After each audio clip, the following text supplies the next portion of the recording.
Madiga reservation పోరాట సమితికి నూతన కార్యవర్గం ఏర్పాటైంది. ఈ మేరకు ఎంఆర్పీఎస్ జాతీయ అధ్యక్షులుగా ఎన్ నరసింహారావు, రాష్ట్ర అధ్యక్షులుగా పి శాలింరాజు, రాష్ట్ర వర్కింగ్ ప్రెసిడెంట్ గా ఏటుకూరి విజయ్ కుమార్ నియమితులయ్యారు.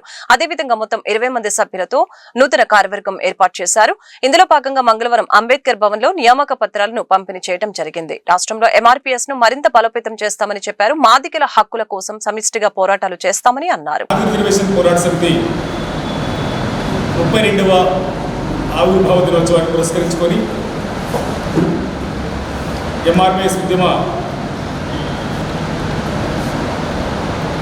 పురిటిగడ్డ ప్రకాశం జిల్లా నాగులపూడిపాడు మండలం మిదిపూడి గ్రామంలో మాదిగల పుణ్యక్షేత్ర శంకుస్థాపన కార్యక్రమాన్ని పెద్ద ఎత్తున నిర్వహించాలని ప్రతిష్టాత్మకంగా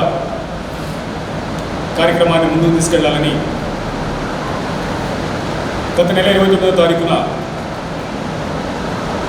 తెలంగాణ రాష్ట్రం హైదరాబాద్లో బషీరాబాద్ ప్రెస్ క్లబ్ నందు జాతీయ కార్యవర్గ సమావేశాన్ని నిర్వహించడం జరిగింది. ఆ జాతీయ కార్యవర్గ సమావేశంలో ఆంధ్ర తెలంగాణ రాష్ట్రాలతో పాటు జాతీయ కమిటీ కూడా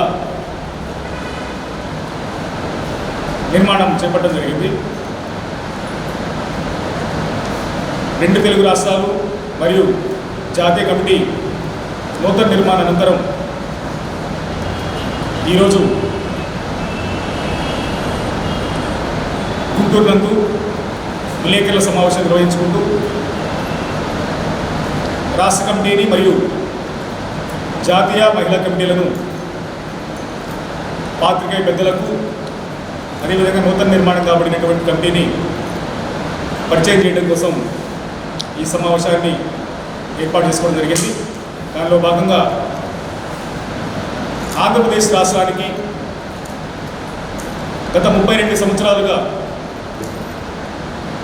మాదిగ జాతి సంక్షేమం కోసం, మాదిగ జాతి అభివృద్ధి కోసం జరిగినటువంటి పోరాటంలో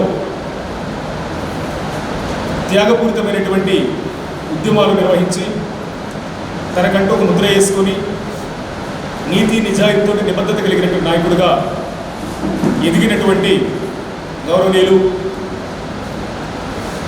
పానగంటి శాలింరాజు మాదిగ గారిని రాష్ట్ర అధ్యక్షుడిగా, ఆంధ్రప్రదేశ్ రాష్ట్ర అధ్యక్షుడిగా ప్రకటించడం జరిగింది. అదేవిధంగా వర్కింగ్ కమిటీ ప్రెసిడెంట్గా సోదరులు ఏటుకూరి విజయ్ కుమార్ మాదిగ గారిని, అదేవిధంగా అధికార ప్రతినిధిగా కోటా సుబ్బు మాదిగ గారిని కూడా ఆంధ్రప్రదేశ్ కమిటీకి, మిగిలిన అధ్యక్ష ప్రధాన కార్యదర్శులు, ఉపాధ్యక్షులతో కూడా పూర్తి స్థాయి కమిటీ నిర్మాణం చేయడం జరిగింది. అదేవిధంగా తెలంగాణ రాష్ట్రానికి